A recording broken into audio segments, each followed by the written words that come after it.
देखिए, लगभग 1 हफ्ते पूर्व एक अभियुक्त को हम लोगों ने 52 अदद मोबाइल के साथ पकड़ा था। उसके पास जो मोबाइल पकड़े गए थे, उसका जो किंगपिन था, जो मेन आदमी था, वो पंजाब का था।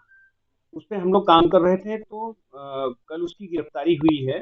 जो मुलजिम पंजाब का है, और एक और अभी गिरफ्तारी हुई है। कुल 81 मोबाइल उनके पास से बरामद हुआ है। इसमें कई आईफोन हैं और A+1 मोबाइल है, जिसकी कीमत लगभग 30 लाख रुपए है। इससे पहले जो हम लोगों ने मोबाइल बरामद किया था, वो भी लगभग 10.5 लाख रुपए इसकी कीमत थी। इस तरह से कुल 40 लाख के मोबाइल बरामद हुए हैं इससे अब तक। और इसमें हम गैंगस्टर की भी कार्रवाई करेंगे और ये प्रयास करेंगे कि इसकी संपत्ति को भी जब्त किया जाए। सर कितने आरोपी थे और सर मोबाइल कहाँ से लूटते थे घटना बढ़ाने ये इसमें बहुत सारे रेलवे के भी हैं, और जगहों से इन लोगों ने, ये इनका धंधा था चोरी के मोबाइल खरीदना और उस मोबाइल को नेपाल में ले जाकर के खपाना। नेपाल में ये लोग जो है उसका IMI चेंज कर देते थे, जिससे वो मोबाइल हम लोग की पहुंच से बाहर हो जाता था, पकड़ से बाहर हो जाता था। घटना को अंजाम देने अब तक 3 लोग गिरफ्तारी हुई है। प्रयास करेंगे कि और भी जो लोग हैं इसमें उनको पकड़ा जाए। का इनका नेटवर्क कैसे चल रहा है? इनका नेटवर्क था, ये बहुत सारे जो मोबाइल चुराते हैं उनसे औने पौने दाम में मोबाइल ले लेते थे इकट्ठा करके। जब इनके पास 50 60 70 मोबाइल हो जाता था, ये ले जा करके जो है नेपाल में बेच देते थे, जिसमें इनको अच्छी खासी रकम मिल घटना जाती कैसे अंजाम देते थे? थी। ये बता रहे हैं ना कि ये छोटे छोटे चोरों से जो है मोबाइल खरीदते थे। ये मोबाइल स्वयं नहीं उठा, ट्रांसपोर्टेशन और प्लस कैरियर का काम करते थे। लेकिन ये इनके गैंग में बहुत सारे लोग हैं। हम कोशिश करेंगे कि ज़्यादा से ज़्यादा लोगों को उसमें हम पकड़ सकें। जो आरोपी जो गिरफ्तार हुए कहाँ के रहने वाले थे, वो पता है? इसमें एक पंजाब प्रांत का रहने वाला है, दूसरा एक अभियुक्त सीतामढ़ी बिहार का है, एक संतकबीर नगर का है। इनकी गिरफ्तारी कहाँ पे हुई? इनकी गिरफ्तारी यहाँ रेलवे स्टेशन के पास है। सर क्या पढ़े लिखे कितने इसमें?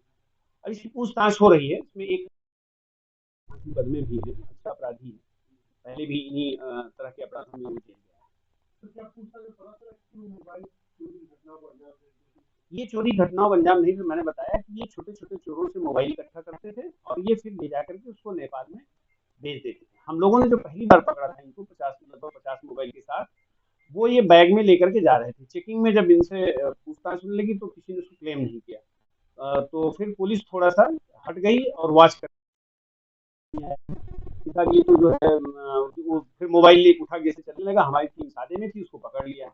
फिर उससे पूछताछ में ये सारी चीजें निकल के आई कि उनका मॉडस ऑपरेंडाई क्या है। बेसिकली ये चोरी के मोबाइल खरीदते हैं, ये सारे मोबाइल चोरी के हैं।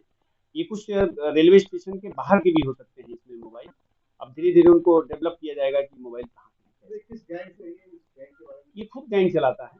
ये पंजाब का जो मेन है वो सरगना सर है। बढ़ती जो क्राइम है उसको रोकने के लिए पुलिस क्या कर रही है?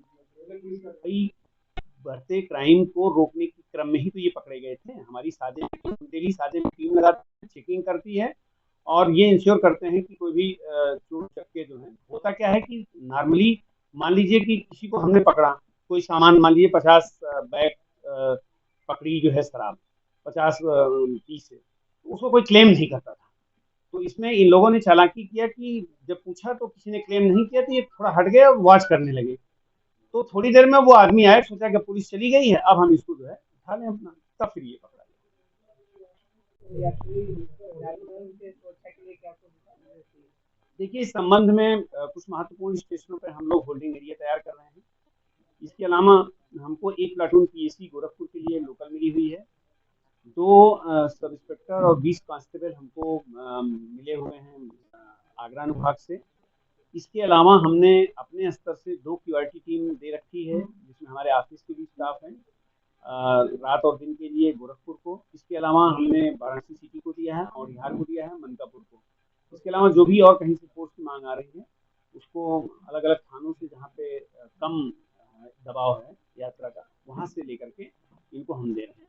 और इसके अलावा रात्रि में आप लोगों ने देखा होगा कि रात्रि में हमारी पूरे अनुभाग की टीम निकलती है, 2-2 3-3 थाना अध्यक्ष प्लस 1-1 2-2 चौकी इंचार्ज, 20-22 की संख्या में पूरी ट्रेन को जो है चेक करते हैं रास्ते भर। विशेष करके जो रेलवे के सर्विस प्रोवाइडर के रूप में के अटेंडेंट हैं, बिजली कर्मी हैं, या जो है सफाई कर्मी हैं, तो उनको जो है चेक किया जाता है कि क्या वाकई में है, इनके पास परिचय पत्र है और क्या उस यात्रा के लिए अधिकृत है कि नहीं। जैसे अभी हम लोगों ने एक वेंडर को पकड़ा, पता लगा उसकी ड्यूटी ही नहीं थी और सॉरी वेंडर कह रहे हैं, वो अटेंडेंट को, जबकि वो कोच अटेंडेंट के रूप में उस ट्रेन में चलता था, उस दिन उसकी ट्रेन नहीं थी, शराब के साथ पकड़ा गया। तो बेसिकली जो इस तरह के सर्विस प्रोवाइडर कंपनी के हैं, उनकी संलिप्तता पाई जा रही है, तो उनके लिए विशेष प्रयास हम लोग करते हैं। रात में विशेष करके इन्हीं की चेकिंग हम करते हैं कि किसी कोच में ऐसे संदिग्ध व्यक्ति तो नहीं चल रहे हैं जो पता आदमी सो गया और सामान लेकर उतर गए और अपने को शो कर रहे हैं कि साहब हम रेलवे के एम्प्लाई हैं और रेलवे के सामने लगे हैं। ठीक है सर, ये जो भी हमारी यात्री चलते हैं उनसे हमारी अपील है कि वो किसी भी व्यक्ति का दिया हुआ कुछ भी ना खाएं, उनके झांसे में ना आए, कोई किसी तरह का वो बात करते हैं, इवन फ़ोन भी मांगते हैं बात करने में, उनको फ़ोन भी ना दें। उनको बताइए कि भाई हम आपका अपना फ़ोन नहीं देंगे, कभी-कभी फ़ोन देने से भी वो हैक कर लेते हैं पूरे उसको। इसके अलावा जब भी यात्रा कर रहे हैं, प्लेटफ़ॉर्म पे बैठे तो अपने सामान की रक्षा करें। अगर ट्रेन में भी यात्रा कर रहे हैं तो 3-4 लोग हैं तो रात में प्रयास करें कि एक आदमी घंटे 2 घंटे के अंतराल पे अपना उसके सामान की निगरानी करें।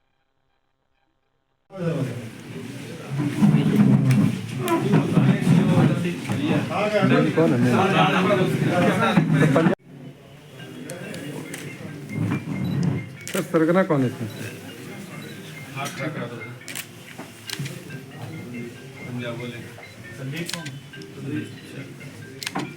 हो गया भैया, एक फोटो ले लेंगे।